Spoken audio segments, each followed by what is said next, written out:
We've been to a music festival before where we like camped out. 20,000 people there. But it was not a luxury event. Oh. This was not a VIP, all-exclusive. It was Camp Punk in Drublic, actually. And we camped out in tents with, as Nikki said, 20,000 other punk rock enthusiasts. Where you could pay a lot of money. Yeah. But, that's not the experience. No, but it was a lot of fun. And I miss stuff like that. I miss being able to go to shows in general. They were so fun. You know what I don't miss? What? The porta potties. Yeah, that's why you just crap your pants. Oh, yeah. That's how you prove you're really punk. Oh, yeah. When people are like, you're a poser, bro. You're a poser, bro. Go. And you're like, what are you doing? Is he like about to get mad? Is he like raging out? It's like, no, bro. Don't do that. Not the best idea. But there was a huge meltdown of a situation that took place, and it's called FyreFestival. Never heard of it. I don't know how. I know about this one, and it's huge. I mean, this guy pretty much faked a luxury... Shorty, stop trying to eat my hand. Faked a luxury music festival on like yachts and a private island. That's what this is? Yes. And like celebrities. And like celebrities are supposed to be there. Blink 182 was supposed to be on it. Like a bunch of huge names were supposed to be on it. Like legendary bands, and it just didn't happen. And it cost a lot of money to go to. So, of course, Internet Historian made a video of it. It's called The Failure of FyreFestival, and what a failure it was, and what an awesome content creator Internet Historian is. So, if you don't mind, let's just go ahead and jump Let's do it. right in to another awesome video from the man himself.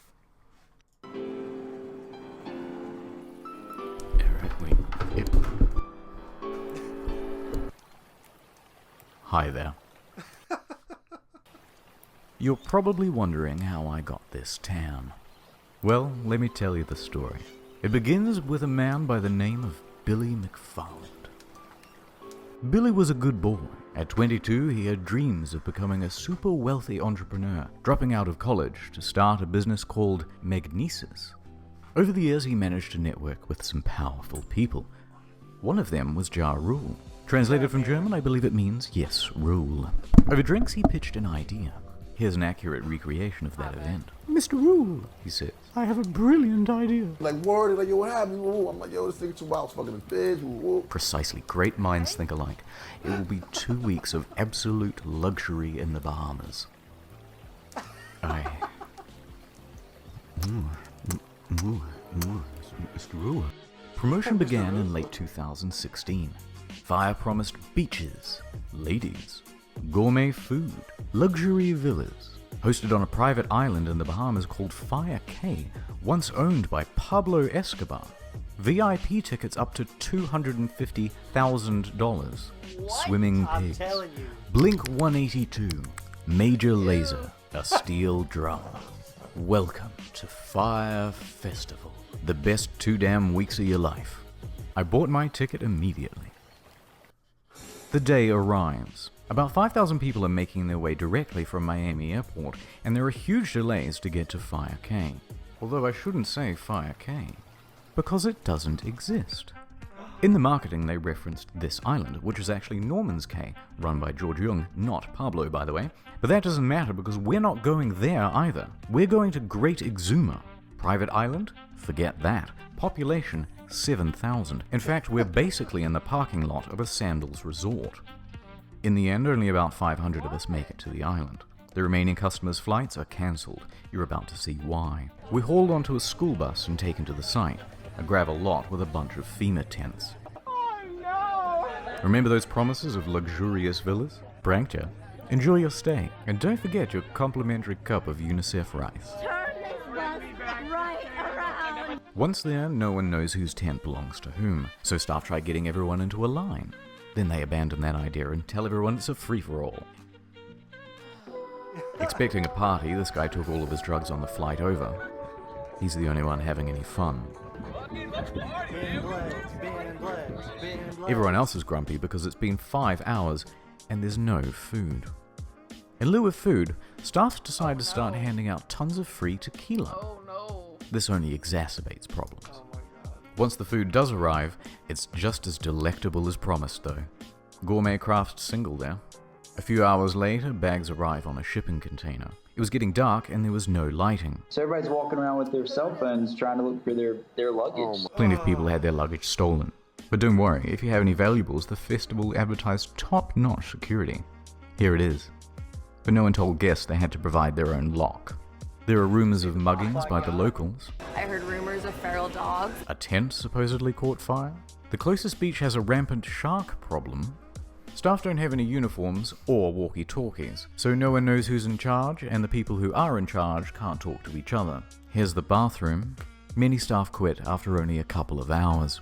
For the few customers who were willing to just make the most of it and enjoy the music, they had some bad news too. No. All of the major musical acts pulled out.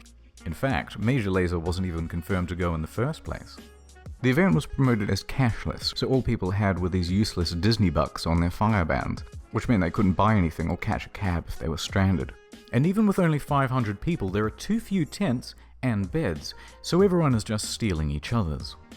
And for any of you thinking you could just escape to the sandals, bad luck. It's peak season and they are absolutely full. People are reaching out to the embassy for help. After a few hours, most people chose to go back to the airport, and the rest were forced back home when the Bahamian government stepped in.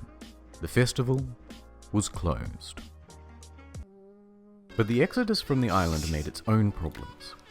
Guests spent hours dehydrated and hung over in a hot building. Why staff locked the door isn't entirely known, but one girl fainted before they were finally reopened. Everyone gets home and that was the end of it. Except for me. I was rescuing someone, helping them out, and I got lost in the woods. Anyway, back at home, the shitstorm on social media was just ramping up.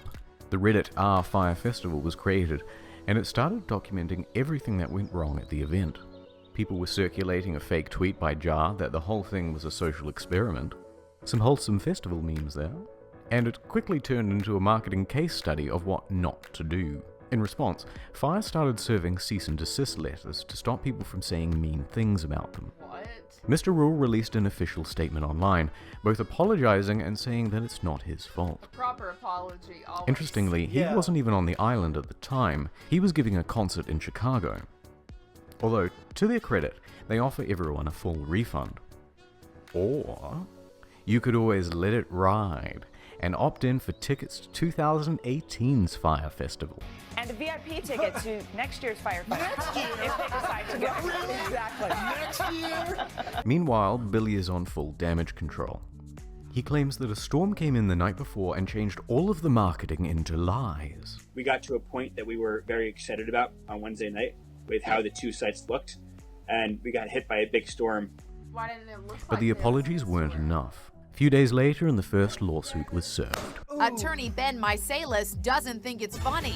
He's filed a $100 million class action lawsuit against the organizers. Then another suit.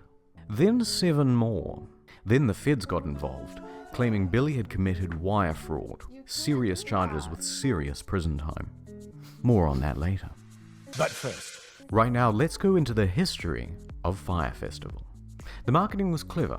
To get the word out, they got in touch with about 400 influencers, Instagram celebrities, and they offered them VIP tickets or cash to promote the event. They even managed to get Kendall Jenner to post about it. Rumor has it she was paid $250,000 for this post. Their marketing worked though. The festival sold out. So how did it go so wrong? Let's start with the money.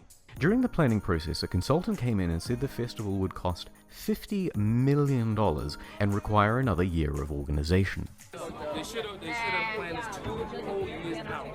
This is after they made all the promises, and they had nothing near that amount, so they started cutting expenses way back.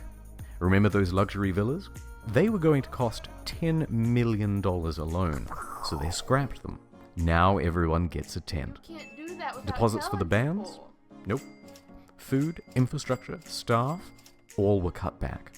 But, you may ask, how did they have so little cash if they sold out? It's the price. It was way too low. Now wait a minute, up to $250,000 a ticket is too low. In fact, on social media, people were so merciless and unsympathetic towards the guests because they thought it was a bunch of rich kids paying for tickets with a starting price of $12,000. And you can thank fake news for that assumption. You see that number repeated everywhere. But actually, very few were paying even close to that amount.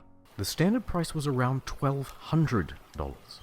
Which, if you think about 2 weeks in the Bahamas with practically all of your expenses taken care of, Yeah, that's absolutely. pretty bloody Sign me good. up. In fact, some tickets were as low as $500. 6 months ago, got together and got the early bird special for about $500. And this covered food, transportation, ticket, and somewhere to sleep. How on earth were they going to break even with that?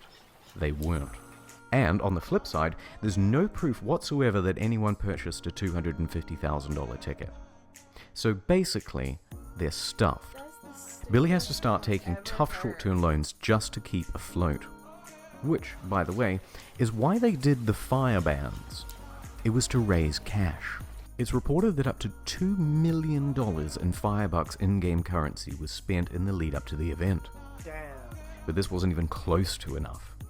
Practically broke, and with the event only a few weeks away, the more experienced staff suggested postponing. But thanks to those short-term loans, he couldn't. So he insisted on going forward. Those staff tried to control the damage by telling celebrities and public figures not to go. How was the FyreFestival? But she still got paid. So, Billy and Jar are in some serious trouble. Did you notice she didn't react until everyone else did? Oh yeah, she wasn't gonna. Did you address notice it that? at all. Yeah, she wasn't gonna. That's address so it. funny. She wasn't gonna say anything. Watch. Until everyone else laughs, she like pretends like she didn't even hear it. Right. To go. How was the FyreFestival? Then she like 10 seconds after everyone else. So, Probably Billy how and she Jar does are in everything. some serious trouble. But, let's please have one failed festival that has a sequel. Well, Billy is out on $300,000 bail. His assets were frozen as at May 18th. He dropped his expensive attorneys. He's selling his property in New York. He tried to sell Magnesis for $150,000, but it was cancelled for being fraudulent. Massively in debt and with no hope of paying it back, Fyre went into involuntary bankruptcy.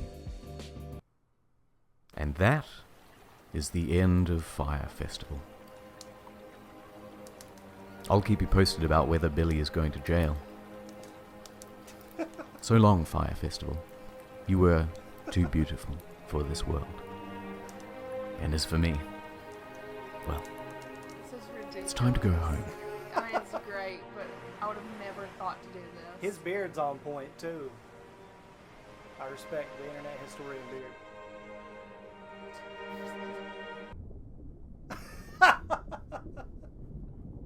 We had a better festival experience. Yeah, and it was far cheaper. Far cheaper.